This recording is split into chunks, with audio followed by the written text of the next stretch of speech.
Welcome to my channel, Acheno Gola the lawyer, Karibuni Sana, and today's Mentorship Wednesday. Today I have a special guest who's going to be talking about cybersecurity. It's very important to be aware of the threats we face online now that many systems have gone digital, and I hope you enjoy the video. If you like it, share and subscribe.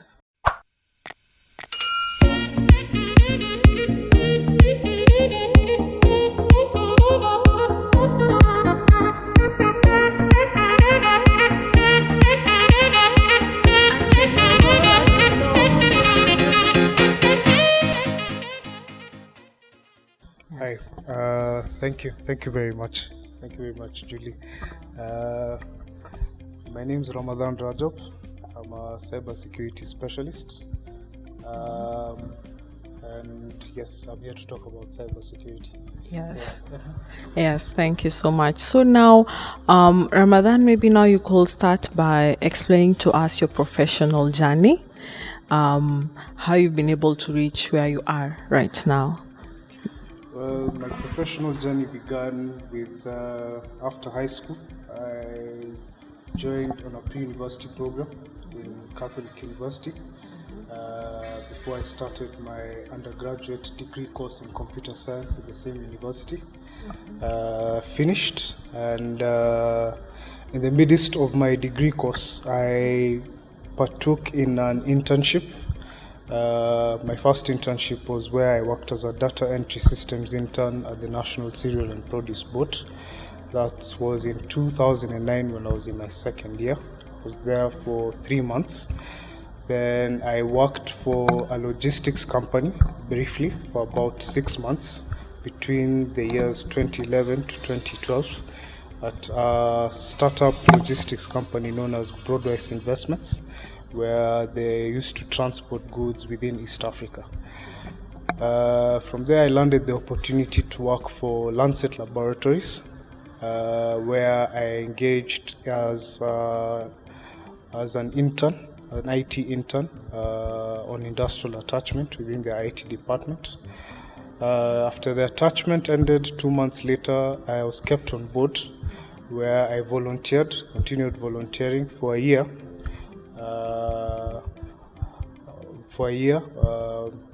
Didn't earn a salary at that time until I was embedded within their payroll system as a paid intern for another 6 months. Then I got confirmed as an IT officer, which was on the same year I graduated my Bachelor of Science degree in Computer Science from Catholic University. From there, I worked on within Lancet in the IT department. I was in charge of business intelligence. I performed information services where I was engaging in clients. That's clients within the medical fraternity, doctors, hospitals, in giving support in their mobile app. And how to gain also their medical results from the online portal, because Lancet Laboratories offers medical laboratory services. I was there until the year 2018 when I landed the opportunity to go do my master's in cybersecurity. I did a Master of Science in Computer System Security at the University of South Wales, where I was there for 2 years. That was a very exciting journey. It was my beginner's journey into the cybersecurity sector. Learned a lot, got exposed. Within that, during the midst of my master's course, I also partook in an IT security internship at a company called ATEL Systems. It's an internet solutions provider. It's an IT business solutions provider based in Cardiff, the capital of Wales. At the same time, I was also involved as a student member, as an associate student member of the British Computing Society, which is the Chartered Institute of IT in the UK, where through the university's computing society, which was one of the student societies within the University Student Union. I played the role as a treasurer within the society, which was also a student chapter of the same computing society, which was the Chartered Institute of IT. I also did some volunteering work with the Islamic Relief Organization in the UK. At the same time, I also did some part-time work in the University Student Library. That's really nice. I'm glad you've shared your journey. And now I'd like to ask you, what are the benefits of studying a course like cybersecurity in a developed world as opposed to studying it in Africa? Well, there was quite a lot of exposure, considering the cyber awareness platform within the UK, for instance, where I studied, is very broad. There are a lot of organizations, especially cybersecurity startups that are there. There are a lot of cyber clusters where they discuss current issues in cybersecurity. So cybersecurity awareness in the UK is quite broadened.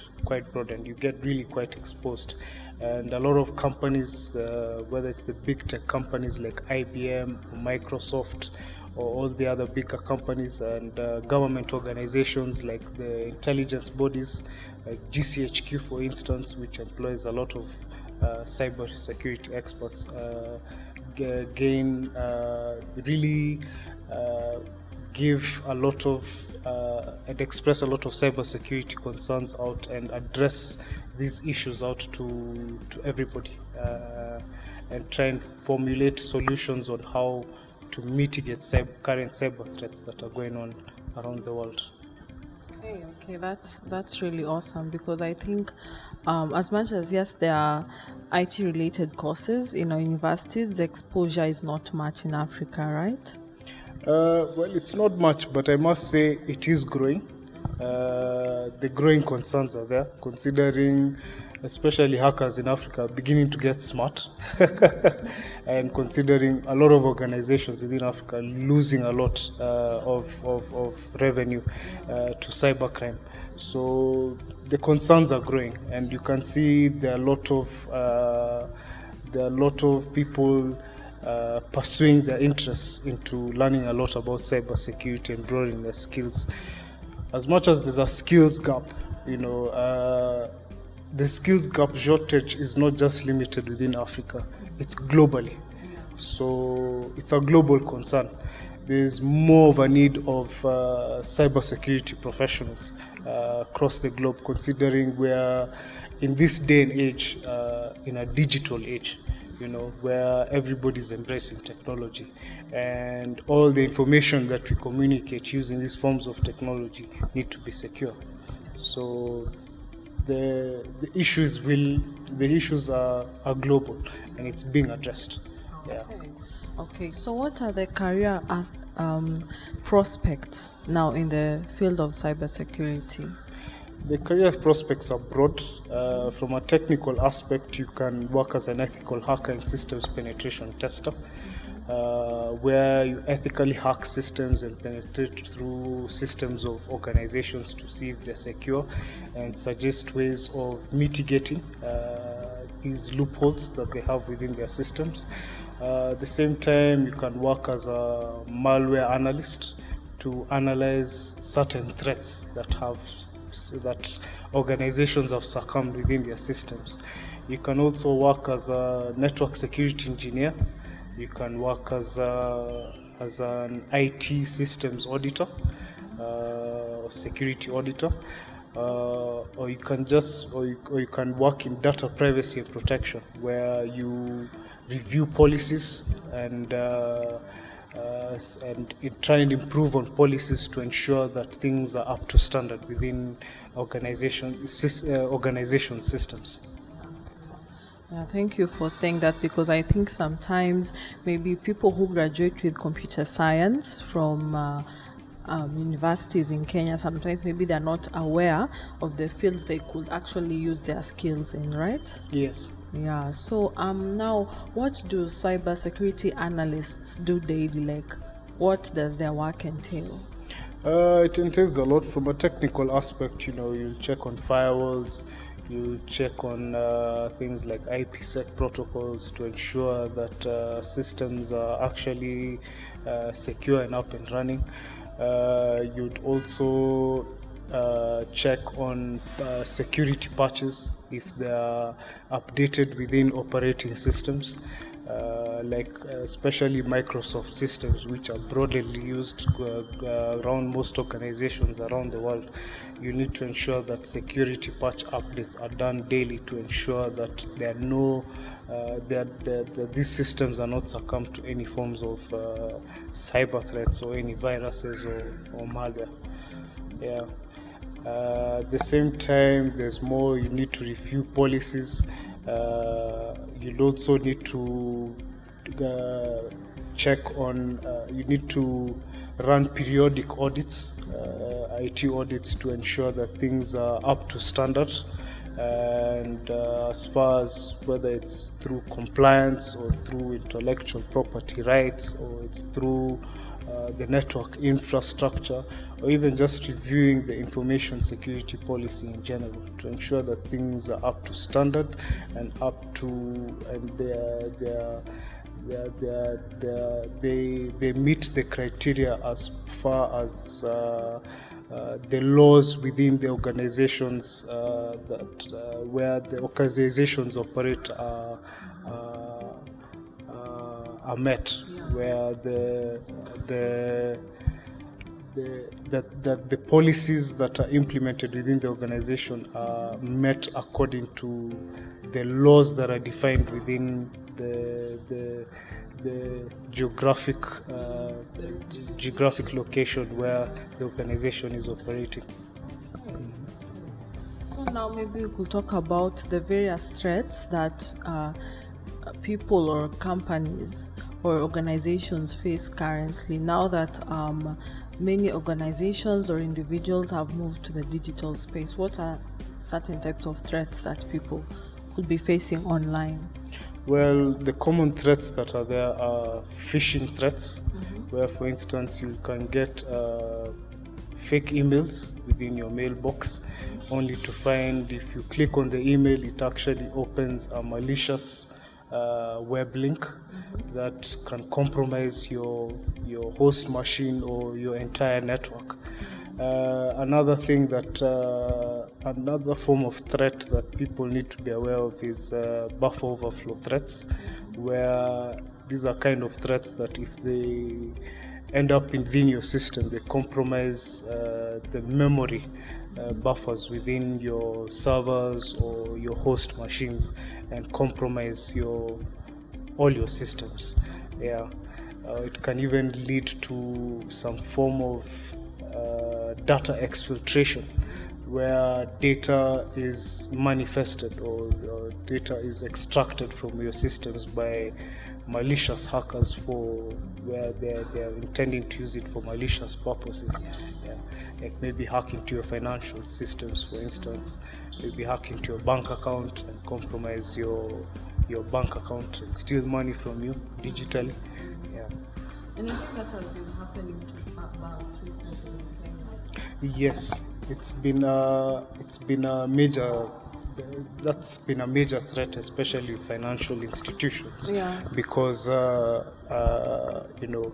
find people's information is simple things like your name or date of birth can lead to extracting other information like your account number, and once you get hold of that, it leads to something else altogether. So banks really ensure that they really have to ensure that their financial systems are kept securely, so that they ensure that their customers are not compromised. Okay, now for maybe SMEs and small businesses, or largely let's say just businesses, what types of threats do businesses face? Because I think maybe individuals and businesses could be facing different types of threats, right? Yes. Yeah. Well, one can be some form of insider threat, where you can find a disgruntled employee who maybe works in the IT department of an organization decides to perform an malicious attack against the organization, maybe because of certain grievances that he has against the organization. Maybe he's been demoted, or maybe he's been sacked and would want to express his grievance towards the company by trying to compromise them.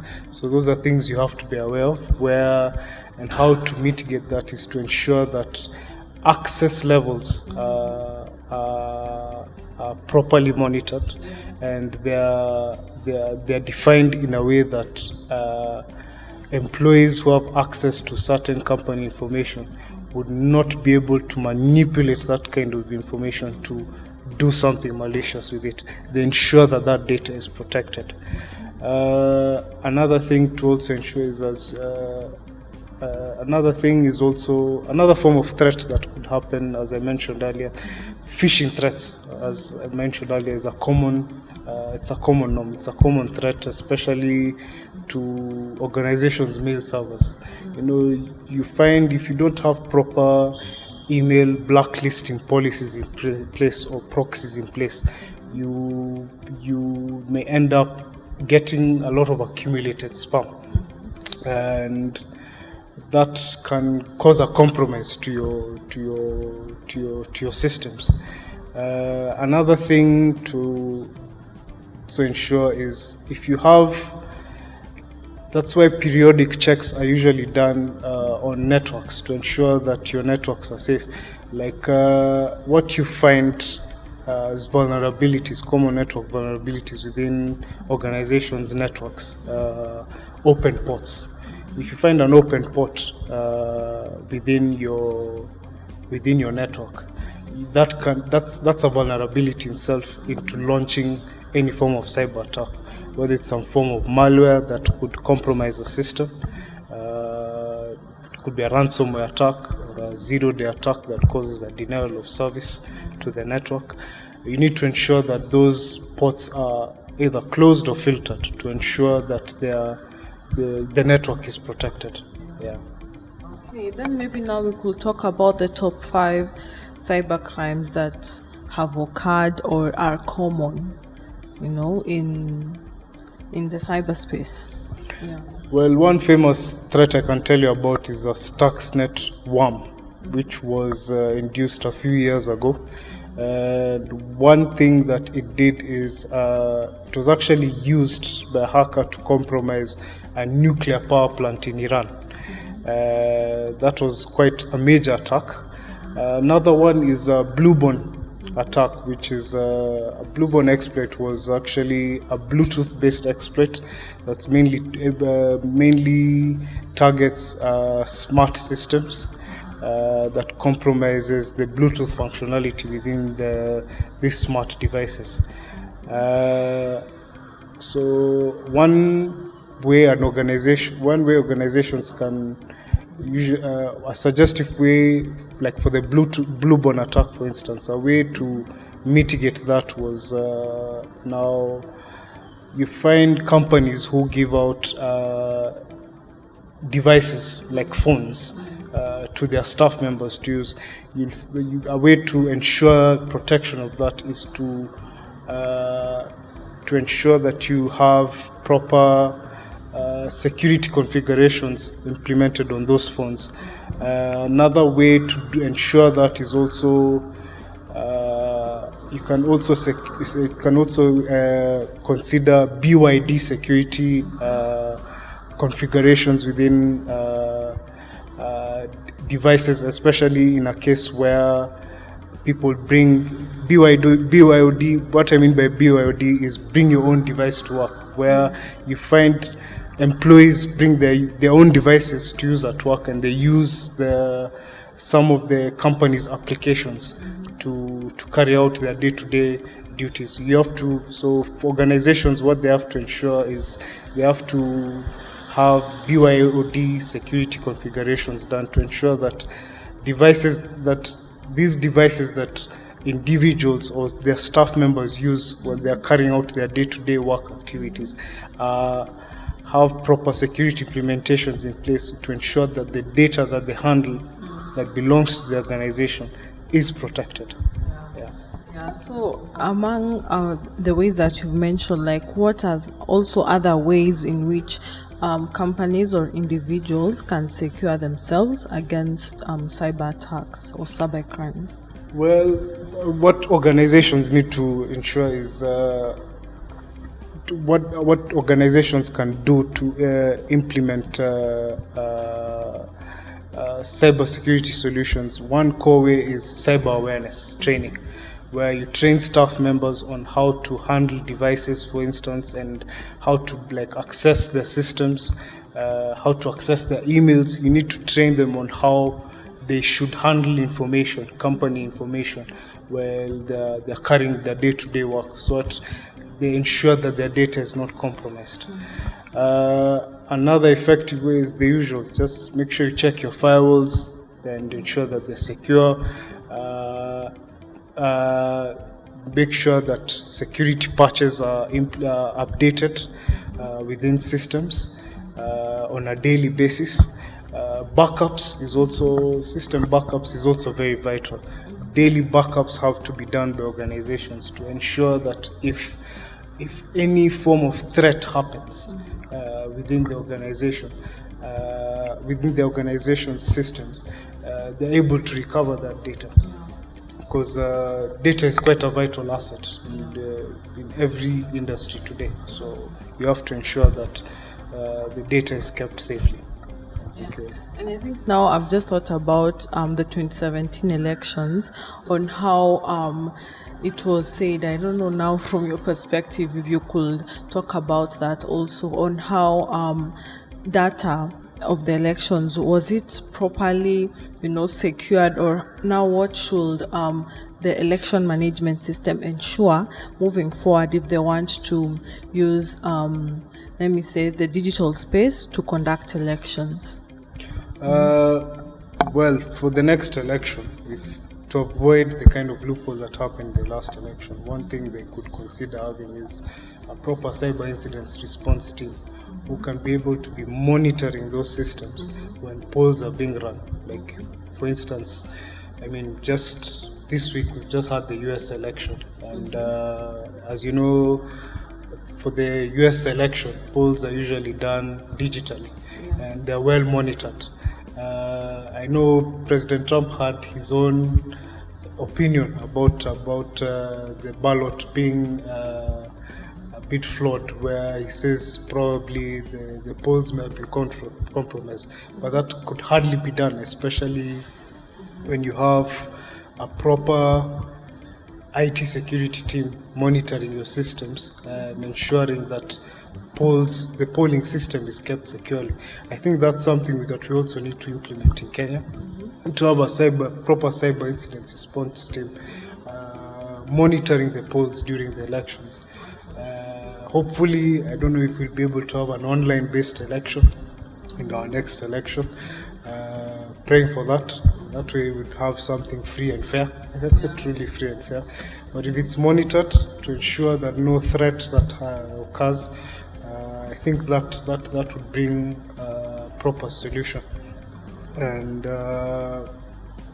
also a bit of civic education to the public, to tell people on how to give them a bit of cyber awareness and how to make use of their data would be something effective that the IEPC will do. Yeah, and also now I've remembered an aspect of now that children, are using these devices, how can parents also ensure that their kids are safe online? The parents need to also be trained on cyber awareness to ensure, so that they can, instruct their children on what is,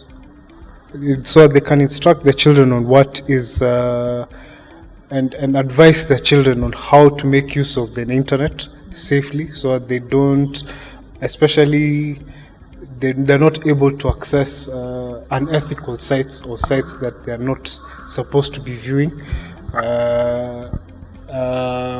You can also, make sure you have security implementations implemented within your Wi-Fi network, and have probably a proxy in place to ensure that certain sites are blocked from being accessed by their children.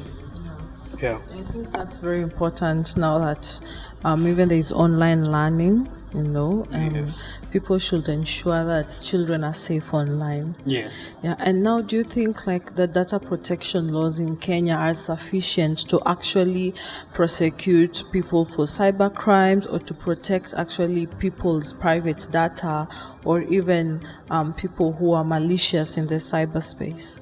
Yes, I think there are a lot of cyber security solutions being addressed now. I can see the government is doing their very best to address them. A few years ago, President Kenyatta actually even put aside a certain budget specifically allocated to address cyber security concerns within the country.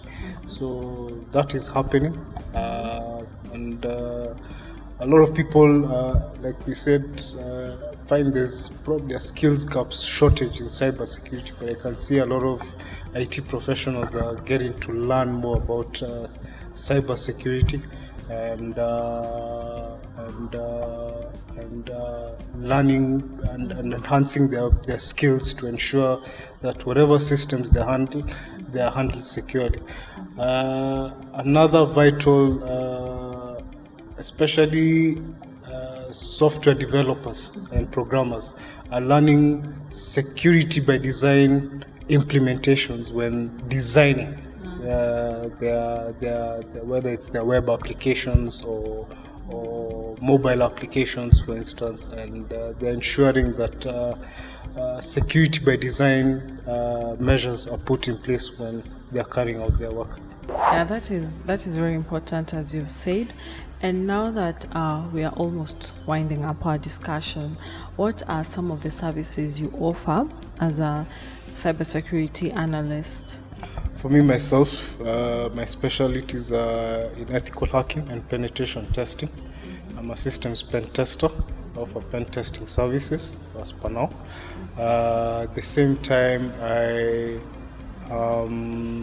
I'm also a specialist in network security. I'm also working on enhancing my security programming skills. So that is to develop ways of developing secure code to counteract malware. So those are my specialties, and those are the services I'm willing to offer. Okay, thank you so much, Ramadan, and I'll leave your contacts in my description link so that people can be able to reach you for your services. And I've just remembered, as you're saying, you're developing your skills. Should also now people who've studied maybe computer science or IT in general look for certification courses on cybersecurity? Yes, that is something I totally advocate for them, especially developers, because as they develop the applications or solutions that they are trying to implement into the online internet age, they need to ensure that security by design implementations are put in place when carrying out their web development projects. So yes, that is something I'd strongly advocate for every IT expert to do. Yeah. Okay, thank you so much, Ramadhan, for being here today, and I am glad that you're able to educate us more on cybersecurity. Thank you very much for having me as well. I appreciate it. Thank you.